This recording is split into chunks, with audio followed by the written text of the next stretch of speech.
Men sizge suramандай болуп атты. Бешик түш көрсө эмне болот мындай кыргызча манеж да, жаңы манеж сатып. Анан экинчи суроо мен өзүм магазинде соода кылам, продукт сатам. Анан бир эмес эки жолу мен өзүм да андай ишенбейм, бирок жана төнөгүчкө көзүм ончолук таштап, бир эмес эки жолу магазинди таштап кетиптир. Мен ошол кандай болот да, мисалы ушуну кандай кылып мындай жолу эмне болот, ошо такыр эле түшүнө албай койдум. Негизи ал магазинде талашка түшкөн магазинде бирөөлөр дагы алабыз деп ушинтип аракет кылып аткан болчу. Болбой эле биз иштеп атабыз да азыр. Эми түшүңүздө бешик көрсөңүз, перзенттүү болсоңуз керек деп жакшыга жоруйбуз.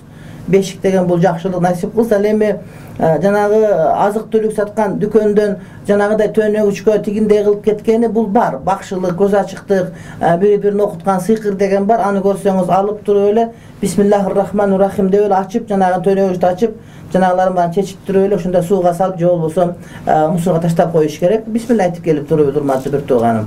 Ага эч кандай маани бербеңиз. Анан эртең менен кечинде кирген ошол жерде бисмилла айтып, аятал курсун окуп, Фатиха сүрөсүн окуп, анан азанды коп койсоңуз, элдер келгенге чейин бир аз бардык ордуна келип калат. Ал ушундай кылгандар бар, ага маани бербеңиз. Бисмилла айтып, алардын бардыгын мусорго таштап жибериңиз, жандырып туруп, иншалла.